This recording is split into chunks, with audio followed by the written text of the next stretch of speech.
Bonjour à tous, aujourd'hui on va parler de Starfield qui est un RPG de chez Bethesda qui fait beaucoup parler de lui en ce moment, notamment suite à plusieurs cinématiques qu'on a déjà eues. Donc pas mal de cinématiques de gameplay, d'explications sur le jeu, mais aussi des cinématiques sur l'histoire principale. Et en cherchant un petit peu sur YouTube et sur Reddit, je suis tombé sur la vidéo d'un Américain qui en parle hyper bien, qui a vraiment décortiqué toutes ces cinématiques, plein de petits dialogues qu'il y a dans les cinématiques, etc., plein de petits détails sur le jeu, et qui a fait sa propre théorie sur la quête principale et sa vision de la chose que je trouve hyper intéressante et que je voulais vous présenter aujourd'hui. Petit disclaimer quand même avant, ça peut être considéré comme du spoil. On n'est pas sûr parce que c'est vraiment de la spéculation, mais si c'est vrai, ça peut être vu comme du spoil. Je pense que c'est pas du spoil très négatif, c'est du spoil qui nous donnera pas d'informations de toute façon parce que c'est pas vérifié de manière sûre, mais c'est du spoil surtout du début.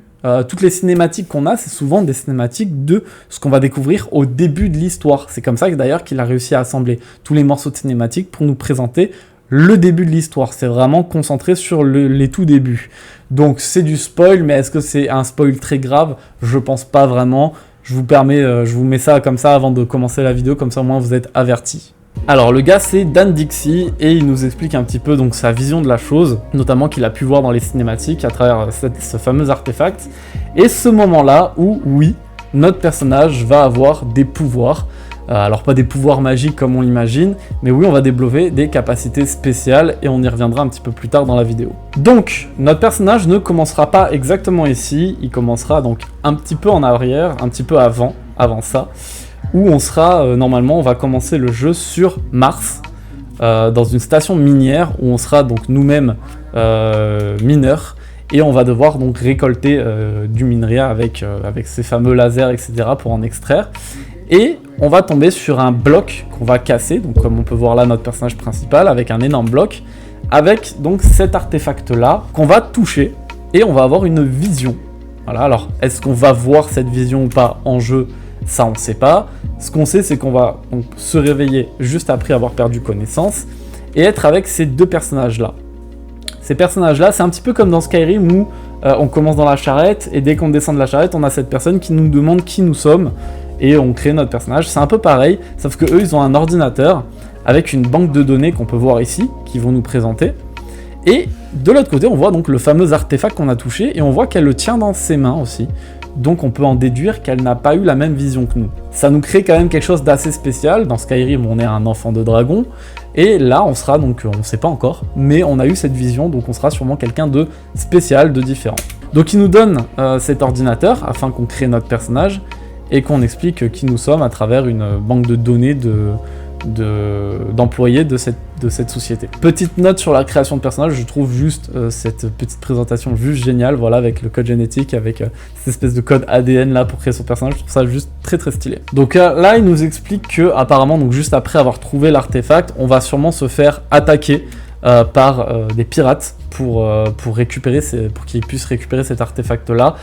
Donc les artefacts seront quand même quelque chose d'assez convoité, on ne sait pas encore ni quoi ni comment, etc., mais je pense que l'artefact sera quelque chose de convoité. Et ensuite donc on va rencontrer donc Barrett, qui est un membre de l'équipage, alors de l'organisation Constellation. Constellation, donc comme on peut voir son logo sur l'épaule, c'est visiblement quelque chose de connu dans l'univers, puisqu'ils en parlent, qu'apparemment les gens avaient même oublié que ça existe encore. Qu'est-ce qu'ils ont fait, qu'est-ce qu'ils font, etc. On ne sait pas encore, qu'est-ce qu'ils ont pu faire surtout, mais ce qu'ils font actuellement donc serait sûrement lié à ces artefacts. Donc voilà, Barrett nous emmène chez Constellation et nous donne cette petite montre. Alors la fameuse montre qu'on peut voir juste ici, ça rappelle vachement le bracelet dans Fallout.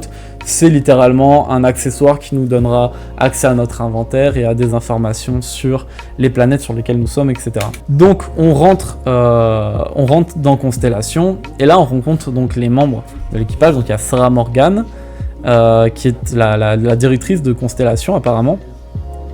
Et donc voilà, là on voit ces fameux artefacts qui lévitent, qui lévitent et qui tournent les uns autour des autres. Donc apparemment ils construisent quelque chose, ouais, ça c'est quelque chose qu'ils construisent. Qu'est-ce qu'ils construisent? Alors quand elle dit ils construisent, j'ai l'impression donc ils vont mentionner souvent potentiellement quelque chose d'extraterrestre. Alors pour moi, le côté extraterrestre, je trouve ça intéressant, certes, mais presque un peu trop évident. On a déjà vu dans Interstellar, on pensait que c'était des extraterrestres, mais en fait c'est juste l'être humain dans le futur, qui ont réussi à trouver je ne sais quel moyen à communiquer avec nous à travers la gravité et à travers l'espace-temps. Alors je ne connais pas les détails exactement, mais je crois que oui, dans Interstellar, la gravité est une dimension et ils ont réussi à communiquer avec nous dans le passé, enfin c'est un peu spécial. Donc là pour moi ce serait presque trop évident que ce soit des extraterrestres. Est-ce que ce sera l'homme dans le futur? Ça ressemblerait beaucoup trop à Interstellar. Est-ce que ce sera quelque chose d'autre? On verra un petit peu leur créativité, etc. Mais donc ils nous parlent de cette espèce de plateforme ici. Donc une mystérieuse ruine extraterrestre. Alors extraterrestre, on ne sait pas encore, mais voilà, c'est quelque chose, c'est une ruine, voilà, donc on peut voir ici, la fameuse plateforme qu'on peut voir, c'est celle-là ici, et au centre, on voit les anneaux qui gravitent. Alors, ce qu'on peut en repérer, c'est qu'il y a une espèce de lueur blanche au centre. Alors, il parle du centre de la plateforme, il y a des anneaux, mais au centre de ces anneaux, il y a une lueur blanche, et on voit que notre personnage marche vers ce truc. Donc, je pense que notre personnage va rentrer dedans, et un petit peu à l'effigie de Skyrim, il va acquérir des compétences spéciales en rentrant dans ces anneaux. Voilà, donc ici on peut voir qu'il y a écrit « Ils ne savent pas ce qui se passe au centre, mais ils ont des soupçons », alors que nous avons des modèles différents trouvés sur les artefacts. Alors oui, alors on peut voir ici qu'il y a plusieurs types de symboles sur les artefacts, un petit peu pareil comme dans Skyrim, avec les cris. Les cris des dragons sont des mots draconiques qui ont des formes, donc de l'alphabet draconique, un petit peu dans le même esprit, sauf que là on voit alpha, delta, bêta, chi, epsilon et ra, je crois que c'est ra. Donc ce sera un peu comme des cris, je pense, dans le même esprit. Alors, est-ce que chacun nous donnera un pouvoir, une compétence? Je pense pas, je pense qu'il va falloir les collecter, parce qu'on peut voir par exemple sur cet artefact, on a un symbole ici, qu'on peut à la fois retrouver, il le dit ici, mais on voit ici qu'il y en a un autre différent.